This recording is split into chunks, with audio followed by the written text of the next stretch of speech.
தமிழக மீனவர்களின் படகுகள் சிறைப்பிடிப்பு விவகாரம் தொடர்பா சுப்பிரமணியன் சுவாமி தெரிவிச்சிருக்க கருத்துக்கு கடும் எதிர்ப்பு கிளம்பியிருக்கு. தமிழகத்தோட பல்வேறு பகுதிகளில் அவரோட உருவ பொம்மை எரிப்பு சம்பவங்களும் நடந்தது. தமிழக மீனவர்கள் இலங்கை கடற்படையினரால் கைது செய்யப்படுவது தொடர்கதையாகி உள்ளது. மீனவர்களை மீட்க மத்திய மாநில அரசுகள் தொடர்ந்து முயற்சி மேற்கொண்டு வருகின்றன. இந்த நிலையில் பாஜகவின் மூத்த தலைவர் சுப்பிரமணியன் சுவாமி சமீபத்தில் நமது தந்தி தொலைக்காட்சிக்கு பேட்டி ஒன்றை அளித்தார். அதில் எல்லை தாண்டும் மீனவர்களை விடுதலை செய்ய வேண்டும் எனவும், ஆனால் விசை படகுகளை சிறைபிடித்துக் கொள்ள இலங்கை அரசுக்கு ஆலோசனை வழங்கியது தாம்தான் என கூறியிருந்தார். இதற்கு அரசியல் கட்சிகள், மீனவர்கள், தமிழ் அமைப்புகள் என கடும் கண்டனம் தெரிவித்தன.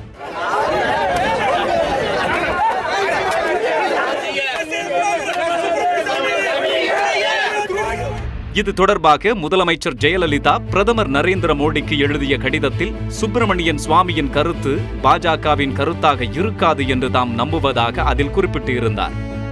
சென்னையில் நடைபெற்ற டெசோ போராட்டத்தில் பங்கேற்று பேசிய திராவிடர் கழக தலைவர் கி வீரமணி தமிழர்களின் மனதை புண்படுத்தும் விதமாக பேசிய சுப்பிரமணியன் சுவாமிக்கு கண்டனம் தெரிவித்தார். இங்கே இருக்கிற மோடி அரசு, இங்கே இருக்கிற இந்திய அரசு, இங்கே இருக்கிற மத்திய அரசு நாங்கள் வந்தால் மாற்றி விடுவோம், எல்லாம் முந்தைய அரசினாலேதான் என்று சொல்லி பதவிக்கு வந்து 100 நாள் ஆகிவிட்டது. 100லே 1 தவிர மீது மிஞ்சி இருப்பது 2 பூஜ்ஜியங்கள் தான் என்று சொல்வதைப் போல இருக்கக்கூடிய சூழ்நிலை இருக்கிறது. இதை சுட்டி காட்டுவதற்கு இந்த டெசோவை விட்டால், திராவிடர் இயக்கத்தை விட்டால் வேறு நாதி உண்டா தமிழர்களே? எண்ணி பாருங்கள். ஆகவேதான் இந்த பெருந்திரள் ஆர்ப்பாட்டம் என்பது கேளிக்கைக்காக அல்ல, விளம்பரத்துக்காக அல்ல, இந்த தமிழர்களுடைய வாழ்வுரிமைக்காக மிக முக்கியமாக எண்ணி பார்க்க வேண்டும். இந்த நேரத்திலே அந்த படகுகள் திருப்பிக் கொடுக்கப்பட வேண்டும்.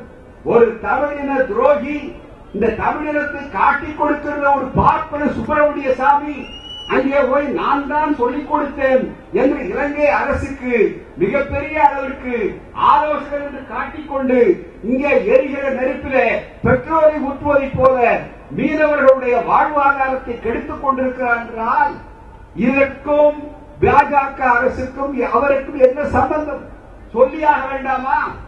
அவருடைய யாருடைய முத்திரையிலே போய் அவர் பேசிக் கொண்டிருக்கிறார். இவைகளெல்லாம் கேட்பதற்கு இந்த அமைப்பை தவிர வேறு எந்த அமைப்பு இருக்கிறது?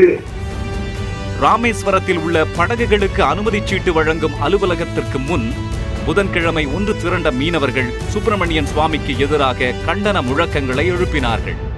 பின்னர் சுப்பிரமணியன் சுவாமியின் உருவ பொம்மையை எரித்த மீனவர்கள் சுப்பிரமணியன் சுவாமி மன்னிப்பு கேட்க வேண்டும் எனவும் வலியுறுத்தினர். இதுவரை மீனவர்களையும் படகையும் சிறைபிடிப்பது இலங்கை கடற்படை தான் என்று நினைச்சு கொண்டிருந்தோம். ஆனா இதற்கு முழு காரணம் சுப்பிரமணிய சாமி தான் சொல்லி தானே ஒப்புக்கொண்டாரு. அந்த தமிழின துரோகி, மீனவ இன துரோகியை நாங்க வன்மையா கண்டிச்சு இன்னைக்கு உருவ பொம்மை எரிச்சிருக்கிறோம்.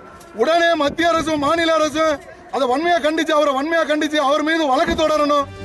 அரியலூர் ஜெயங்கொண்டம் நெடுஞ்சாலையில் உள்ள செந்துறை காவல் நிலையம் அருகே திமுக மற்றும் திராவிடர் கழகத்தினர் இணைந்து சுப்பிரமணியன் சுவாமியின் உருவ பொம்மையை எரித்தனர்.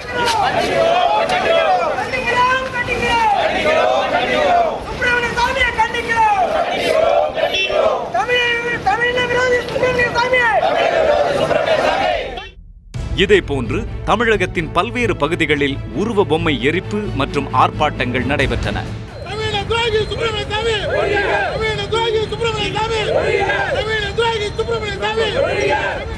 இந்நிலையில் முதலமைச்சர் ஜெயலலிதாவின் குற்றச்சாட்டிற்கு சுப்பிரமணியன் சுவாமி மறுப்பு தெரிவித்துள்ளார். ஜெயலலிதாவின் புகார் அடிப்படை ஆதாரமற்றது என்று அவர் குறிப்பிட்டுள்ளார்.